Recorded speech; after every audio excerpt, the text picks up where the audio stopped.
Hello, hello. So today we're gonna go through a few slideshows explaining what markets truly are to help you navigate financial markets and just get a general understanding that markets aren't random.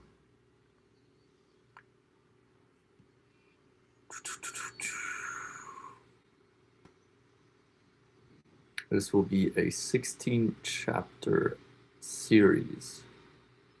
So I'm trying to post through live streaming, downloading it like that, and then adding all of it together into one little series where you can go video from video. So today we're going to be talking about how the market is an auction.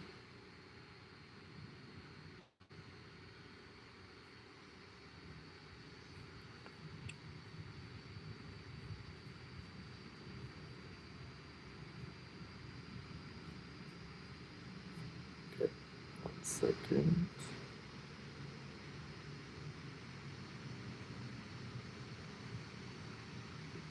Here we go.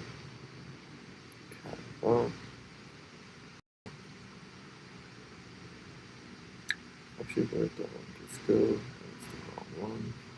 Yeah, the market is an auction. This is the correct one. Okay, now we can see it. Beautiful. Actually, there we go. Didn't work. Switched it up. Boom, boom, boom, boom.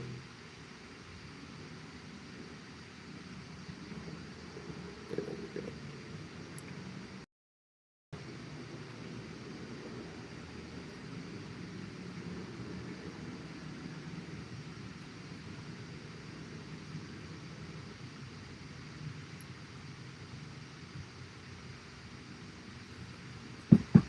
So,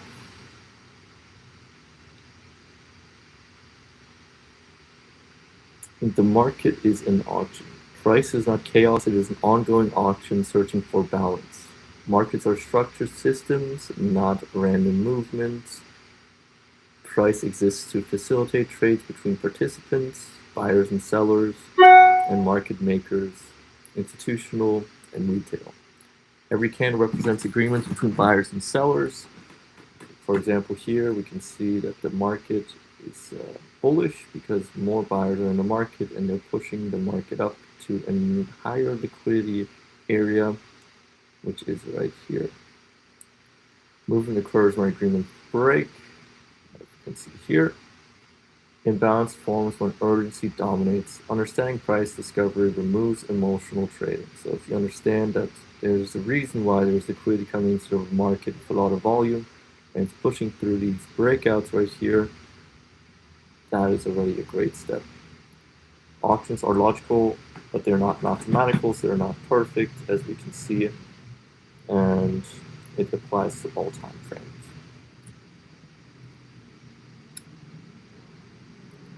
Why this chapter matters? Most traders never learn how price is formed, from buyers and sellers, why it's moving sideways, why it's going upwards, why it's going downwards. Sometimes there's manipulation and other things as well, so it's not perfect or mathematical, but that is kind of why the market is so much fun. Indicators explain what happens, not why. There's some lagging indicators that kind of can help you understand, like a VWAP or something like that is moving with the actual market, and different other indicators, so they can help you out. Lorentzian, good old Fibonacci numbers, all those kind of things can all help you figure out why the market is moving. And a lot of people like to use relative strength indexes, Bollinger Bands, all these kind of different concepts to figure out why the market is actually moving. And that's why indicators can help quite a lot, and it makes you not trade the market blindly. Confusion creates emotional decision making, which is not good in markets. You want to be very calm. Logic creates confidence under pressure, which is an understanding of the market moving with that much volume. Helps guide you through volatile days. Understanding processes reverse. It is a secondary market for securities that are being sold and bought by many participants from retail all the way to institutional whales or institutional banks. Smart money concepts. Price exists to make trade possible. That's the buyer and the seller. So if the buyer is at 100, the seller's at 100, the market will stay at 100. But it's going to be like millions and millions and millions of buy orders. The market's going to fluctuate a little bit upwards. True. There's a certain, like this closes for 2 hours every single day, or for the weekend it fully closes, but that's when it goes back to the primary markets. Charts represent decisions, not randomness. And each price prince reflects agreements. Markets are driven by participants, retail traders, and also institutional traders trying to find certain zones where the best liquidity and best trade can be taken. That's buyers versus sellers. If there is certain, buyers seek value below perceived, kind of go for areas like here. They're like, okay, this is all fair. Buy price kind of equilibrium is in the middle here. So it goes up and down, up and down, up and down. And then for the final one, they're like, okay, before the market moves all the way up, let's get a few more stop losses, which is sells, and then it goes all the way up. So that's what happens a lot. That's why one has to be patient. Sellers, all of a sudden liquidity sweep, and then it goes all the way back down. These create imbalances like this fair value gap right here. It has to be filled like it does there. Buyers push price up, sellers, depending on the volume and what the general liquidity is, of laying liquidity from the past. And so you can kind of decide how the market will move upwards or downwards. Acceptance causes movements area, and a rejection causes continuation. If the price is rejected where it wants to stand, it will go far down until it finds that liquidity area and wants to truly stand at.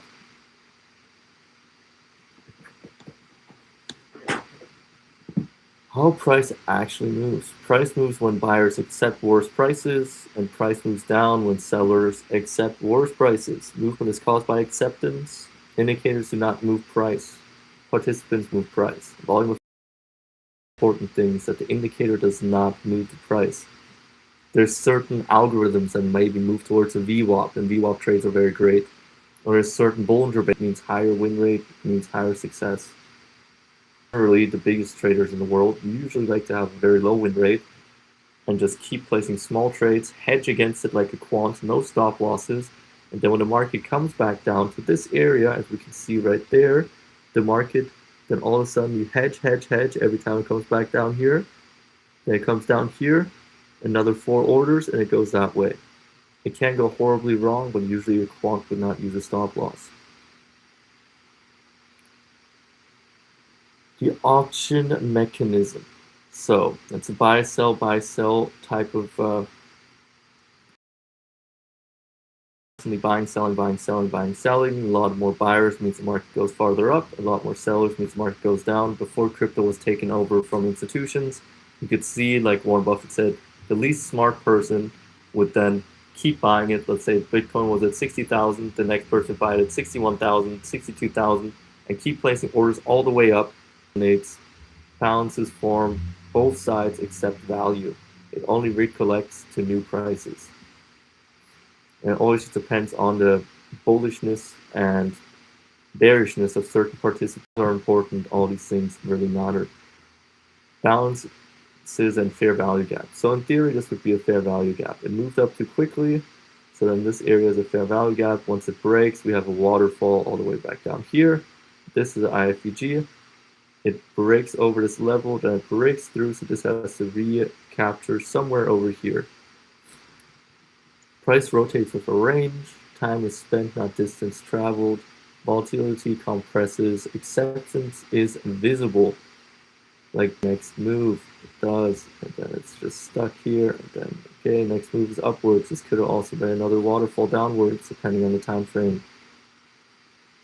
In general, liquidity is trying to find and unfair prices. So this is an IFVG. It just drops out of nowhere, so then it has to rebound back upwards, and that just means that the one side is overwhelmed, and before they can purchase back in, because it is with a very high likelihood that the market will want to return back, and also risk increases because it can just keep moving downwards like here. And I would expect that all of a sudden it would go farther down right there because it already captured this small area. And the general consensus it wants to come back into this area, which it's tried multiple times.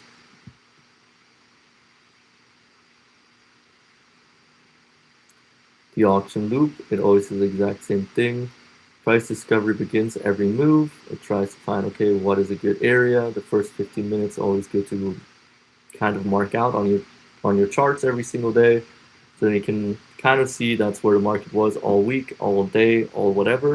In those first 15 minutes, we want to come back in and then shoot back up, or it comes back in, is accepted again, keeps moving inside there. So you have range trades. So you kind of know what the entire growth for new participants, new value is established, new cycle repeats continuously, and all markets follow this loop, which is accumulation, manipulation, distribution, or distribution, accumulation, manipulation, or accumulation, distribution, a little bit of manipulation, and that's kind of the thing of the market. It always does the exact same thing, and you just got to figure out what time frame you're truly in where the manipulation can occur. Because if you're trading in the Asian market and there's a lot of manipulation, a lot of your indicators and other things don't fully make sense. So you kind of have to know what the market was doing for the last 4 or 5 hours.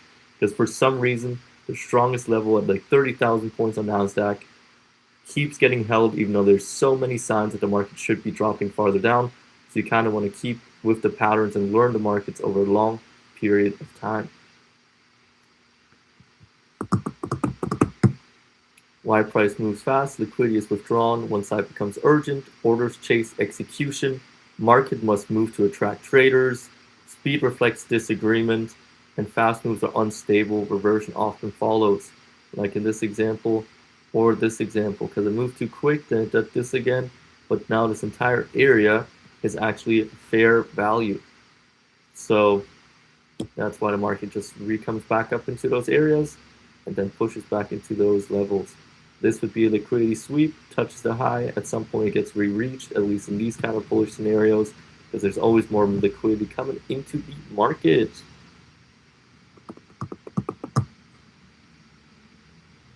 Why price slows down, buyers and sellers agree on value. From here we see a huge drop, and then we see, okay, now the market's just stable. Liquidity increases, it's kind of getting exhausted. Participants rise, and they just want to get into a really good position because they have accepted that now the market will start going back up. Volatility decreases, now it's slowly moving back up, and here's the volatility decrease, and then it expands. Market absorbs orders, and balance precedes movement. So there is reasons to why the market moves. I can show you why the market would move like this. Order blocks, breaker blocks, lower lows, higher highs, those kind of things for the trend, certain prices being accepted, psychological levels. So, and Q3 of certain trading markets, there's so many different reasons why the market would truly want to move.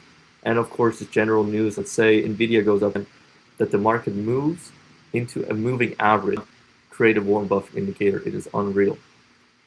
The market will go up to a certain level. Like in 2024, it was 184% overbought, so the market had to come back down. So there was a certain aspect to it. Then after that happened, a lot of people bought back. We're again very much overbought, so the market has to come back down in the next 1-2 months. And the new confusing speed with strength and overtrading during noise. Volatile times are very risky, but risk and reward and boom and bust can occur. That's why I recommend during trading times to always just aim for the ballpark, not always go for the fences, because once you go for the home run, that is opportunity. Logic precedes execution. Risk is defined first, which is very important. Always kind of know how much you're willing to lose. If it's a prop firm, 3, 4, 5%, or you can go very, very high risk if you just are trying to run through it. If you have a little bit of capital, let's say you have 5,000 on the side, and you want to go with a good prop firm like Topstep. Let's say you go for their plan of activation fee included. You can run through those for $50 each for 50K accounts. Let's say you have $500, so you can get 10 of those accounts in theory before the actual activation fee. So you get 10 accounts, each one you trade by themselves. and you go for an idea of contracts, $500, 5 pips or 5 points, and you would lose 1,000. So your risk to reward would be 50% because you only have 2,000 in that account. But each time you get that $500 and you make those trades very indecisively, just to run through the account, it's actually then 2,500 to 3,000. So you're pretty much at that risk level, and you can only make 1,500 each day. So then you kind of decrease your entire amount of risk. But that is one of the most risky strategies. You rather just want to contracts and start building into your winners and learn how the market truly moves. Like let's say we place one macro or micro contract here. One micro, micro, micro. All the way we have 3 micro contracts.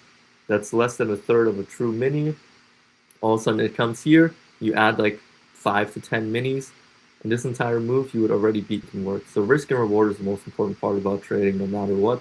It just depends on how much risk you want to take and how quickly you want to get to prop firm payouts. And if it's your own true account, you actually don't want to teach yourself these bad habits. So you'd rather just go with the idea. You go down to here, mini, micro, and then it goes back up, and you're very, very happy because it just succeeds more often than not. The market completely plummets, you just have to be able to take a loss.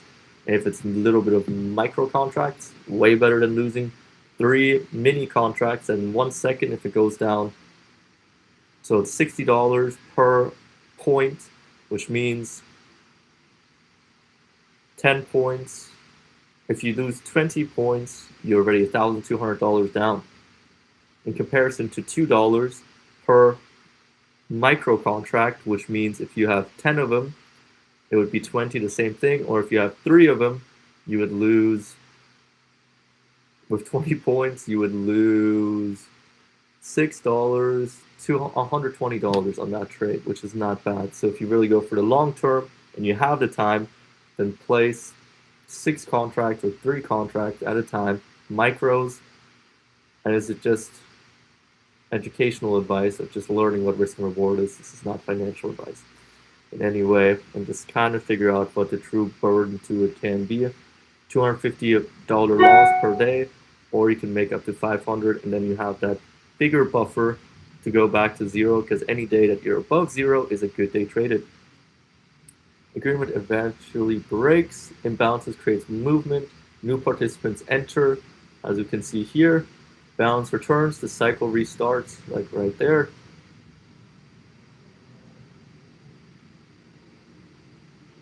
The key takeaway is market operates as an auction, so there's always a buyer and a seller. So you want to always be in a better price point where you believe there's more buyers in the market, more than sellers if you're going to go long, and you want to have more sellers than buyers if you're going to go short. Problem is volume can come in from anywhere. So Asian markets, for example, you don't have as much volume as the New York market. So you kind of want to go with the trend and find places like right here, break of structure, still a little bit of risk, but the stop loss you can place all the way down here, and the market then goes farther up. Or, for example, here, when it breaks of structure through this candle right there, you would want to place a short, and you can go all the way here. Then it goes stable again. You can add one if you believe, or you can just get out of the market. And this applies through all time frames, and understanding structure creates confidence, which is extremely important to have confidence in markets and build up some winners. This is why the markets move, and that's why a market is an auction, and that's what you really truly have to know as the first chapter. Structure builds on this foundation, liquidity comes next, precision begins with understanding. Now we're on to chapter 2, which will be another video.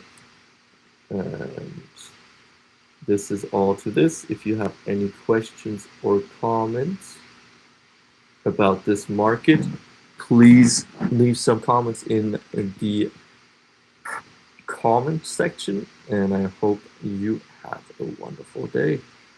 God bless.